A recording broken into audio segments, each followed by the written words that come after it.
സ്തോത്ര പ്രാവശ്യം കൂടെ കർത്താവിൻ്റെ സന്നിലായിരിക്കും. കർത്താവ് ഇടയ്ക്കിനായിട്ട് ഞാൻ ദൈവത്തെ സ്തുതിക്കുന്നു. ദൈവം നടത്തിയ എല്ലാ വിധങ്ങൾക്കായിട്ടും കർത്താവിൻ്റെ സന്നിൽ നമുക്ക് നന്ദിയോടെ ആയിരിക്കാം. കർത്താവ് നമ്മളെ കഴിഞ്ഞ ദിവസങ്ങളൊക്കെയും ദൈവത്തിൻ്റെ വചനങ്ങളൊക്കെ നമ്മളെ കേൾപ്പിച്ചു. അതുപോലെ ഇന്ന് നമ്മൾ പാടിയ പാട്ടൊക്കെയും വളരെ അർത്ഥവത്തായ പാട്ടുകളായിരുന്നു. നമ്മൾ എത്രമാത്രം അത് ഗ്രഹിച്ചു പാടി എന്നുള്ള ആ കാര്യമൊക്കെ ഞാൻ ചിന്തിക്കുകയായിരുന്നു. കാരണം കർത്താവ് ഒരു ദിവസവും നമ്മളെ പാപം ചെയ്യാതെയും അല്ലെങ്കിൽ കർത്താവിൻ്റെ ആ കരുണയിൽ കർത്താവ് നമ്മളെ സൂക്ഷിക്കുന്നതും കർത്താവ് നമ്മളെ വിടുവിച്ച് ഇതിനകത്ത് ഇരിക്കുന്ന പോലെ ദാസനെ പോലെ ആയിരുന്ന അല്ലെങ്കിൽ നമുക്ക് വേണ്ടി ഇറങ്ങി വന്ന കർത്താവ് ചെയ്ത ത്യാഗങ്ങളെക്കുറിച്ചൊക്കെ നമ്മൾ പാടി. നമ്മൾ ഇന്നലെയും ദൈവത്തിൻ്റെ വചനത്തിൽ നിന്ന് വളരെ ശക്തമായിട്ട് തന്നെ നമ്മൾ കേട്ടു. വൃത്തിയാൽ പുറപ്പാട് 11, 12 അധ്യായങ്ങൾ നമ്മൾ വായിക്കുകയും അതിൽ നിന്ന് നമ്മളോട് ദൈവത്തിൻ്റെ വചനത്തിൽ നിന്ന് സഹോദരൻ സംസാരിച്ചു. എത്ര പേര് അത് വീണ്ടും ഒന്നുകൂടെ വായിച്ചു എന്നുള്ളതിനെ പറ്റി എനിക്കറിയത്തില്ല. ഞാനതൊരു ഇന്ന് നിലമ്പെടുത്ത് ഒരു 2 പ്രാവശ്യം കൂടെ അത് 2 അധ്യായം വീണ്ടും ഒന്നുകൂടെ വായിക്കുവാൻ ഇടയായി തീർന്നു. കാരണം വളരെ എൻ്റെ ഹൃദയത്തോട് ആഴത്തിലത് ഇടപെട്ടു. അതുകൊണ്ടാണ് ഞാനത് വീണ്ടും ഒന്നുകൂടെ വായിക്കുവാനും ഒന്നുകൂടെ കർത്താവിൻ്റെ സന്നിധിയിൽ എന്നെ തന്നെ താഴ്ത്തുവാനൊക്കെ കർത്താവ് ഇടയാക്കി. അതിനായിട്ട് ഞാൻ ദൈവത്തിൻ്റെ സന്നിധിയിൽ നന്ദി പറയുന്നത്. കാരണം ദൈവത്തിൻ്റെ വചനം നമ്മളോട് സംസാരിക്കുമ്പം തീർച്ചയായിട്ടും നമ്മുടെ ഹൃദയം കർത്താവിലേക്ക് പകരുന്നെങ്കിൽ നമ്മളതൊന്ന് നമ്മളെ തന്നെ കർത്താവ് നമ്മളുമായിട്ടൊന്ന് കമ്പയർ ചെയ്യുമ്പോൾ എത്രമാത്രം നമ്മൾ ഈ കാര്യങ്ങളിലൂടെയൊക്കെ കടന്നു പോകുമ്പോൾ എത്രമാത്രം നമ്മുടെ ലൈഫിൽ അതായി തീരുന്നുണ്ട്, എവിടെയൊക്കെയാണ് നമ്മുടെ കുറവുകളുള്ളത് എന്നുള്ളത് കർത്താവ് നമ്മളോട് കാണിച്ചു തരുമ്പോൾ തീർച്ചയായിട്ടും നമ്മളവിടെ കർത്താവിൻ്റെ സന്നിധിയിൽ താഴേണ്ട ഏറ്റവും ആവശ്യമാണ്. അതെ, പരിശുദ്ധാത്മാവാണ് അതെല്ലാം നമ്മളെ ഓർപ്പിക്കുന്നതെന്ന് ഞാൻ വിശ്വസിക്കുന്നു. ഇന്നും നമ്മൾ ദൈവത്തിൻ്റെ സന്നിധിയിൽ ഇരിക്കുമ്പോൾ നമ്മളെന്നും വായിക്കാറുള്ള വാക്യങ്ങൾ തന്നെയാണ് 1 കൊരിന്ത്യർ 10 അധ്യായം. ചില വാക്യങ്ങൾ വായിക്കാൻ ആഗ്രഹിക്കുന്നു. കാരണം നമ്മളെപ്പോഴും വായിക്കുന്ന വാക്യങ്ങൾ തന്നെയാണ്. വീണ്ടും അതെന്നോട് ദൈവത്തിൻ്റെ ആത്മാവ് ഇടപെട്ട് അതുകൊണ്ടാണ് ഞാനത് സംസാരിക്കുന്നത്. അതെൻ്റെ 10 പിന്നെ അതിൻ്റെ 16 മുതലുള്ള വാക്യങ്ങൾ. നാം അനുഗ്രഹിക്കുന്ന അനുഗ്രഹപാത്രം ക്രിസ്തുവിൻ്റെ രക്തത്തിൻ്റെ കൂട്ടായ്മയല്ലയോ? നാം നുറുക്കുന്ന അപ്പം ക്രിസ്തുവിൻ്റെ ശരീരത്തിൻ്റെ കൂട്ടായ്മയല്ലയോ? അപ്പോൾ ഒന്നാകൊണ്ട് പലരായ നാം ഒരു ശരീരമാകുന്നു. നാം എല്ലാവരും ആ ഒരേ അപ്പത്തിൻ്റെ അംശികളാകുന്നല്ലോ. അതിൻ്റെ താഴെയായിരിക്കും ജലപ്രകാരമുള്ള ഇസ്രായേലിനെ നോക്കുവാൻ യാഗങ്ങൾ ഭജിക്കുന്നവർ യാഗപീഠത്തിൻ്റെ കൂട്ടാളികളല്ലയോ? ഞാൻ പറയുന്നത് എന്ത്? അതിൻ്റെ താഴെ ഇങ്ങനെ എഴുതിയിരിക്കുന്നു, അല്ല, ജാതികൾ ബലി കഴിക്കുന്നത് ദൈവത്തിന് ഭൂതങ്ങൾക്ക് കഴിക്കുന്നു എന്നത്രേ. എന്നാൽ നിങ്ങൾ ഭൂതങ്ങൾക്ക് കൂട്ടാളികളാകുവാൻ എനിക്ക് മനസ്സില്ല. നിങ്ങൾ കർത്താവിൻ്റെ പാനപാത്രവും ഭൂതങ്ങളുടെ പാനപാത്രവും കുടിക്കുവാൻ പാടില്ല. നിങ്ങൾക്ക് കർത്താവിൻ്റെ മേശയിലും ഭൂതങ്ങളുടെ മേശയിലും അംശികളാകുവാൻ പാടില്ല. അല്ല, നാം കർത്താവിന് ക്രോധം ജനിപ്പിക്കുകയോ അവനേക്കാൾ നാം ബലവാന്മാരോ? ഇന്നലെ നമ്മൾ ദൈവത്തിൻ്റെ വചനം കേട്ട് കഴിഞ്ഞു. നമ്മൾ മടങ്ങിപ്പോയി. നമ്മൾ എത്രമാത്രം ആഗ്രഹിച്ചു കർത്താവ് നമുക്ക് വേണ്ടി ചെയ്ത ഒരു കാര്യം.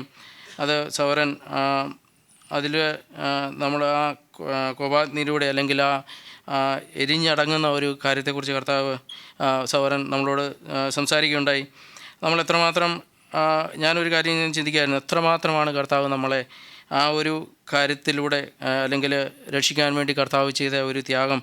അത് വളരെയധികം ഞാൻ ചിന്തിച്ച് കഴിയുമ്പോൾ അതെത്ര നമ്മളത് പിന്നെ ഹൃദയത്തിൽ നമ്മൾ വിചാരിക്കുമ്പോഴും കർത്താവ് നമ്മളോട് കാണിച്ച ഒരു സ്നേഹവും കരുണയും എത്രമാത്രമായിരുന്നു എന്നുള്ളത് ഞാൻ ചിന്തിക്കായിരുന്നു. കാരണം നമ്മളും ഒരു ജാതികളുടെ അവസ്ഥയിലായിരുന്നിടത്തു നിന്ന് നമ്മളെ കർത്താവ് രക്തം കൊടുത്ത് നമ്മളെ വിലയ്ക്ക് വാങ്ങി. അപ്പം എത്രമാത്രം ആ ഒരു വില കർത്താവ് നമുക്ക് വേണ്ടി തന്നു എന്നുള്ളൊരു കാര്യം.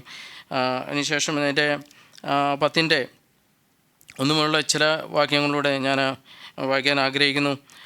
സഹോദരന്മാരെ, നമ്മുടെ പിതാക്കന്മാരെല്ലാവരും മേഘത്തിന് കീഴിലായിരുന്നു. എല്ലാവരും സമുദ്രത്തിലൂടെ കടന്നു. എല്ലാവരും മേഘത്തിലും സമുദ്രത്തിലും സ്നാനമേറ്റു മോശയോട് ചേർന്നു. എല്ലാവരും ഒരേ ആത്മീയ ആഹാരം തിന്നു. എല്ലാവരും ഒരേ ആത്മീയ പാനീയം കുടിച്ചു. അവർ അനുഗ്രഹിച്ച ആത്മീയ പാറയിൽ നിന്നല്ലോ അവർ കുടിച്ചത്. അതിനുശേഷം അവനെ താഴോട്ട് എഴുതിയിരിക്കുന്നു, ആ പാറ ക്രിസ്തുവായിരുന്നു. എങ്കിലും അവരിൽ മിക്കപേരിലും ദൈവം പ്രസാദിച്ചില്ല. അവരെ മരുഭൂമിയിൽ തള്ളിയിട്ട് കളഞ്ഞു എന്ന് നിങ്ങൾ അറിയാതിരിക്കരുത് എന്ന് ഞാൻ ആഗ്രഹിക്കുന്നു. അതിനകത്തോട്ട് ചില കാര്യങ്ങൾ ഇങ്ങനെ എഴുതിയിരിക്കുന്നു. അത് നമുക്ക് ദൃഷ്ടാന്തമായി സംഭവിച്ചു. അവർ മോഹിച്ചതുപോലെ നാമും ദുർമോഹികൾ ആകാതിരിക്കേണ്ടതിന് തന്നെ. ജനം തിന്നുവാനും കുടിക്കുവാനിരുന്നു, കളിക്കുവാൻ എഴുന്നേറ്റു എന്ന് എഴുതിയിരിക്കുന്ന പ്രകാരം അവരിൽ ചിലർ പോലെ നിങ്ങൾ വിഗ്രഹാദികൾ ആകരുത് എന്ന് എഴുതിയിരിക്കുന്നു. അവരിൽ ചിലർ പരസംഗം ചെയ്ത് ആ ദിവസത്തിൽ 23,000 പേർ വീണുപോയ പോലെ നാമും പരസംഗം ചെയ്യരുത്. അവരിൽ ചിലർ പരീക്ഷിച്ച് സർപ്പങ്ങളിൽ നശിച്ചു പോയതുപോലെ നാം കർത്താവിനെ പരീക്ഷിക്കരുത്. അവരിൽ ചിലർ പെറുപെറുത്തു സംഹാരിയാൽ നശിച്ചതുപോലെ നിങ്ങൾ പെറുപെറുക്കരുത്. ഈ ദൃഷ്ടാന്തമായി നിങ്ങളോട് സംഭവിച്ച ലോകാവസാനം വന്നെത്തിയിരിക്കുന്നു. നമുക്ക് ബുദ്ധി ഉപദേശത്തിനായി എഴുതിയിരിക്കുന്നു. ആകയാൽ താൻ നിൽക്കുന്നു എന്ന് തോന്നുന്നവൻ വീഴാതിരിക്കുവാൻ നോക്കിക്കൊള്ളട്ടെ. മനുഷ്യർക്ക് നടപ്പില്ലാത്ത പരീക്ഷ നിങ്ങൾ നേരിട്ടിട്ടില്ല. ദൈവം വിശ്വസ്തൻ.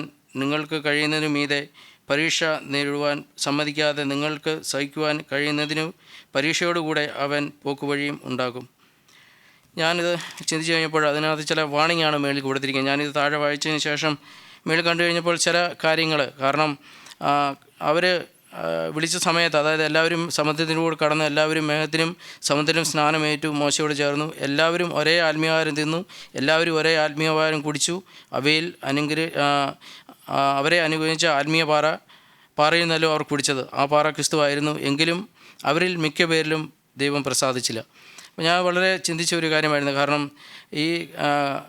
നമ്മൾ ഈ വചനങ്ങളൊക്കെ കേട്ട് നമ്മൾ ഓരോ ദിവസവും കർത്താവ് നമ്മളെ നടത്തുന്നു. നമ്മളിതൊക്കെ ആയിരിക്കുമ്പോഴും നമ്മൾ കർത്താവിൻ്റെ പരിശുദ്ധാത്മാവിൽ നിന്ന് തന്നെ നമുക്ക് വേണ്ട വചനങ്ങളെല്ലാം പരിശുദ്ധാത്മാവിൽ നിന്ന് നമുക്ക് തരുന്നു. ഓരോ കാര്യവും നമ്മളെ ഓർമ്മിപ്പിച്ച ഓരോ ആഴ്ചകളിലും അല്ലെങ്കിൽ ഓരോ ദിവസങ്ങളിലും ഇടമീറ്റിങ്ങളൊക്കെ ആയിട്ടും പരിശുദ്ധാത്മാവ് നമ്മൾ വചനം വായിക്കുമൊക്കെയും നമ്മളോട് സംസാരിച്ചുകൊണ്ടേയിരിക്കുന്നു, കണ്ടിന്യൂ ആയിട്ട് സംസാരിച്ചുകൊണ്ടേയിരിക്കുന്നു. പക്ഷേ അങ്ങനെ ആയിരിക്കുമ്പോൾ തന്നെയും എല്ലാവരും ഒരേ ആത്മീയവാനം കുറിച്ച് അവിടെ ഒരു സംഭവം നടക്കുന്നുണ്ട്. കാരണം എങ്കിലും അവരിൽ മിക്ക പേരിലും ദൈവം പ്രസാദിച്ചില്ല. അവരെ മരുഭൂമിയിൽ തള്ളിയിട്ട് കളഞ്ഞു എന്ന് നിങ്ങൾ അറിയാതിരിക്കരുത് എന്ന് ഞാൻ ആഗ്രഹിക്കുന്നു. തീർച്ചയായിട്ടും നമ്മളിതൊക്കെ ചെയ്യുമ്പോഴും നമ്മളിപ്പോൾ കർത്താവിൻ്റെ മേശ നമ്മുടെ പക്കലായിരിക്കുന്നു. നമ്മൾ ഇന്നലെ ദൈവത്തിൻ്റെ വചനത്തിൽ നിന്ന് നമ്മൾ കേട്ടു. എല്ലാവരും നമ്മളത് പ്രതിവാക്യമായിട്ട് വാക്യങ്ങളൊക്കെ വായിച്ചു. പല ഏരിയയിൽ നിന്ന് ഒക്കെയും ദൈവം നമ്മളോട് സംസാരിച്ചു. നമ്മളും ഇതുപോലെ തന്നെയാണ് മുമ്പോട്ട് പോയിക്കൊണ്ടിരിക്കുന്നത്. കാരണം ദൈവത്തിൻ്റെ വചനത്താലും പരിശുദ്ധാത്മാവിനാലും ദൈവത്തിൻ്റെ വചനം കേട്ടും ഒക്കെ നമ്മൾ മുന്നോട്ട് പോയിക്കൊണ്ടിരിക്കുന്നു. പക്ഷേ നമുക്കും പറ്റാവുന്ന ഒരു കാര്യമാണ് ഇത്. കാരണം ആ കർത്താവിൽ നിന്ന് നമ്മളായിരിക്കുമ്പോഴും നമ്മൾ തെറ്റിപ്പാനുള്ള ഒരു വഴി, അതായത് എങ്കിലും അവരിൽ മിക്ക പേരിലും പ്രസാദിച്ചില്ല. അതിൻ്റെ കാരണങ്ങളാണ് താഴോട്ട് എഴുതിയിരിക്കുന്നത്. പിറുപിറുപ്പിൻ്റെ അവസ്ഥയും അവരെന്തൊക്കെ ചെയ്തു, എന്തൊക്കെ കാട്ടിക്കൂട്ടി എന്നുള്ള ഒരു കാര്യം. കാരണം ഇതെല്ലാം അവരുടെ ജീവിതത്തിനകത്ത് ദൈവം കൊടുത്തു. അതിലൂടെ തന്നെ അവർ നടന്നു. നമുക്കറിയാം, അവരുടെ ചെരുപ്പ് തേഞ്ഞില്ല, വസ്ത്രം ഒഴിഞ്ഞില്ല. അങ്ങനെ എല്ലാ അവസ്ഥയിലൂടെയാണ് അവർ കടന്നുപോയത്. അവരെ കടത്തി പോയ സമയങ്ങളിൽ പക്ഷേ അവർ താഴോട്ട് എഴുതിയിരിക്കുന്ന കാര്യം അവരുടെ പിറുപിറുപ്പും അവരുടെ ഓരോ സ്വഭാവങ്ങളെപ്പറ്റിയും അവർ എഴുതിയിരിക്കുന്നു. അതുകൊണ്ടാണ് കർത്താവ് പറഞ്ഞത് അവരിൽ മിക്ക പേരിലും പ്രസാദിച്ചില്ല എന്നുള്ളൊരു കാര്യം.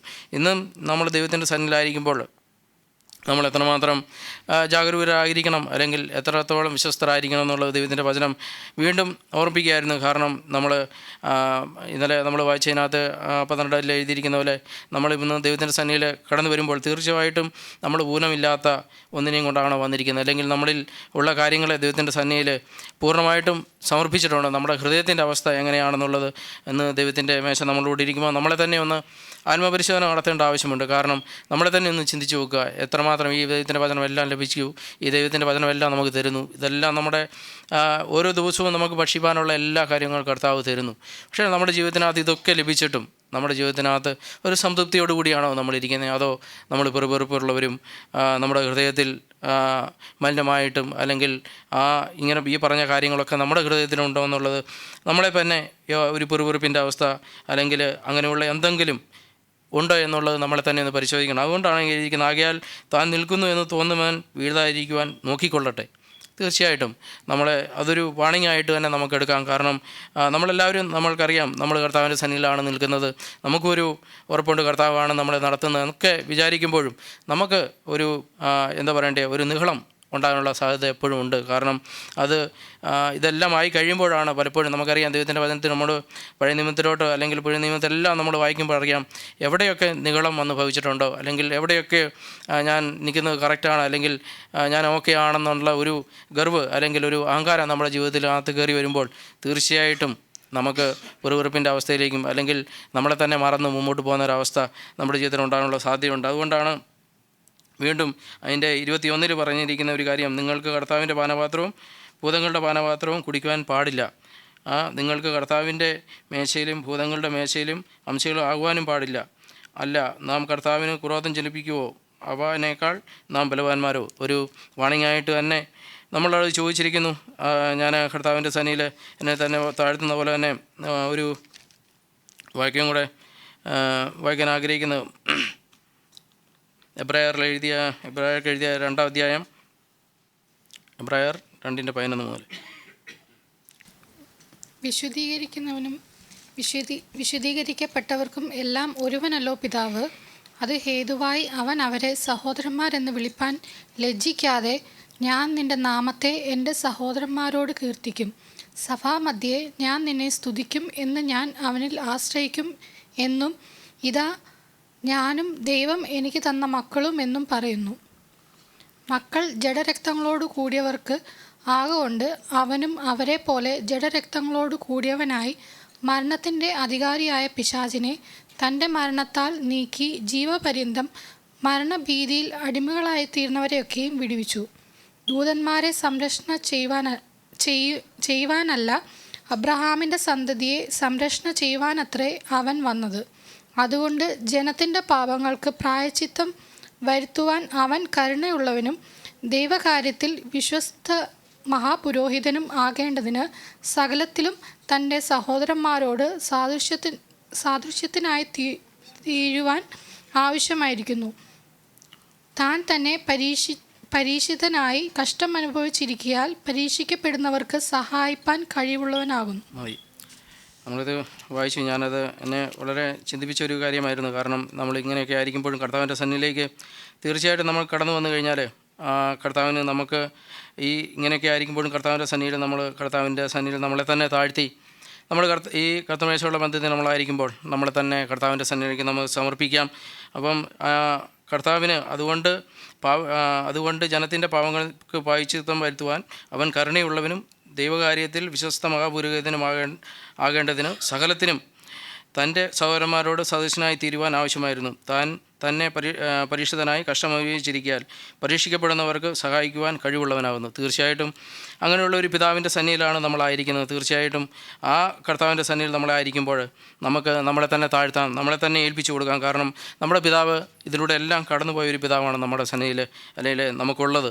തീർച്ചയായിട്ടും അവൻ ഈ കാര്യങ്ങളിലൂടെ എല്ലാം കടന്നുപോയി. അവൻ നമ്മൾക്ക് ഇപ്പോൾ നമ്മൾ ചിന്തിച്ചിരിക്കും, നമ്മൾ ഇതിലൂടെയൊക്കെ കടന്നുപോയി, പല കാര്യങ്ങൾ എന്നിലുണ്ട്, ഇനി ഞാൻ എങ്ങനെയാണ് ദൈവത്തിൻ്റെ സന്നിധിയിലേക്ക് കടന്നു വരാൻ കഴിയുന്നത്, എനിക്ക് അതിനുള്ള യോഗ്യതയുണ്ടോ, ഇത് ദൈവത്തിൻ്റെ കർത്താവിൻ്റെ മേശ പക്കലായിരിക്കുന്നു, ഇവിടെയൊക്കെ ഇരിക്കുമ്പോൾ ഇത് ഈ ഒരു കൂട്ടായ്മ ആചരിപ്പാൻ എൻ്റെ ഹൃദയത്തിനകത്ത് പല കാര്യത്തിനും കുറവുള്ളവനാണ് എന്നൊക്കെ പറയും. നമ്മൾ മടി പിടിച്ചിരിക്കുക, അല്ലെങ്കിൽ നമ്മുടെ ഹൃദയത്തിലൊരു കുറ്റബോധം, ഇതൊന്നും എനിക്ക് ചെയ്യാൻ പറ്റുന്ന കാര്യങ്ങളല്ല, ഞാൻ തിരിഞ്ഞു നോക്കിയാൽ ഒത്തിരി കാര്യങ്ങൾ എന്നിൽ ബലഹീനത ഒത്തിരി കാണുന്നു, ഞാൻ ഒത്തിരി കാര്യങ്ങൾ വീണവരാണ്, ഇതൊന്നും എനിക്ക് ചെയ്യാൻ പറ്റത്തില്ല എന്നുള്ള ഒരു കുറ്റബോധം, അല്ലെങ്കിൽ അങ്ങനെ മടിച്ചിരിക്കേണ്ട കാര്യമില്ല. കാരണം കർത്താവ് പറയുന്ന ഒരു കാര്യമുണ്ട്, ജനത്തിൻ്റെ പാവങ്ങൾക്ക് പ്രായശ്ചിത്തം വരുത്തുവാൻ അവൻ കരുണയുള്ളവനും ദൈവകാര്യത്തിൽ വിശ്വസ്ത മഹാപുരോഹിതനുമാകേണ്ടതിന് സകലത്തിനും തൻ്റെ സഹോദരന്മാരോട് സദസ്യ തീരുവാൻ ആവശ്യമായിരുന്നു. അവൻ പരീക്ഷിതനായി കഷ്ടമനുഭവിച്ചിരിക്കയാൽ പരീക്ഷിക്കപ്പെടുന്നവർക്ക് സഹായിക്കുവാൻ കഴിവുള്ളവനാകുന്നു. അപ്പോൾ തീർച്ചയായിട്ടും അങ്ങനെയുള്ള ഒരു കഴിവുള്ള ഒരു കർത്താവിൻ്റെ സന്നിധിയിലാണ് നമ്മളായിരിക്കുന്നത്. നമുക്ക് നമ്മെ തന്നെ സമർപ്പിക്കാം കർത്താവിൻ്റെ സന്നിധിയിലേക്ക്, പൂർണ്ണമായിട്ട് നമുക്ക് ഏൽപ്പിച്ചു കൊടുക്കാം. ആ കർത്താവ് നമ്മളെ സഹായിക്കുകയും നമ്മുടെ എന്താണ് നമ്മുടെ കയ്യിൽ കുറവുള്ളത്, ഇപ്പോൾ നമ്മൾ ദൈവത്തിൻ്റെ സന്നിധിയിൽ ഇരിക്കുമ്പോൾ ആ യാഗത്തിൻ്റെ അല്ലെങ്കിൽ ഈ യാഗപീഠത്തിലേക്ക് അല്ലെങ്കിൽ ഇതിലേക്ക് കടന്നു വരുമ്പോൾ തീർച്ചയായിട്ടും നമ്മളെ തന്നെ കർത്താവിൻ്റെ സന്നിധിയിലേക്ക് സമർപ്പിക്കുക. കർത്താവിനോട് നമ്മുടെ ഹൃദയത്തിൽ നിന്ന് പറയുക, കർത്താവേ ഇന്ന കാര്യങ്ങൾ എന്നിൽ കുറവുണ്ട്, കർത്താവേ ഇന്ന കാര്യങ്ങൾ ഞാൻ കുറവുള്ളവനാണെന്നുള്ള ഒരു കാര്യം കർത്താവിൻ്റെ സന്നിധിയിൽ നമ്മുടെ ഹൃദയത്തിൽ നിന്ന് തന്നെ ഏറ്റുപറയുകയും കർത്താവിൻ്റെ സന്നിധിയിൽ നമ്മളെ സമർപ്പിക്കുകയും ചെയ്തു കഴിഞ്ഞാൽ തീർച്ചയായിട്ടും കർത്താവ് ആ കാര്യത്തിലെല്ലാം ക്ഷമിക്കാൻ കഴിവുള്ള ഒരു കർത്താവാണ്. കർത്താവ് ഇതിലൂടെ എല്ലാം കടന്നുപോയവരാണ്. നമ്മളും കടന്നുപോയ എല്ലാ അവസ്ഥയിലൂടെ കടന്നുപോയൊരു പിതാവാണ് നമുക്കുള്ളത്. ആ പിതാവിൻ്റെ സന്നിധിയിലേക്ക് നമ്മൾ കടന്നു ചെന്ന് കഴിയുമ്പോൾ തീർച്ചയായിട്ടും അവന് നമ്മളെ പൂർണ്ണമായിട്ടും ആ ഹൃദയത്തിൽ ആ പാവങ്ങളെല്ലാം ക്ഷമിപ്പാൻ തക്കണം. നമ്മുടെ എല്ലാ കാര്യങ്ങളും അറിയാവുന്ന ഒരു പിതാവാണ് നമുക്കുള്ളത്. അപ്പം നമ്മളെ തന്നെ സമർപ്പിക്കാം, നമ്മളെ തന്നെ താഴ്ത്താം, ആ കർത്താവിൻ്റെ സന്നിധിയിലേക്ക് നമ്മളെ തന്നെ ഏൽപ്പിക്കാം. ആമേൻ.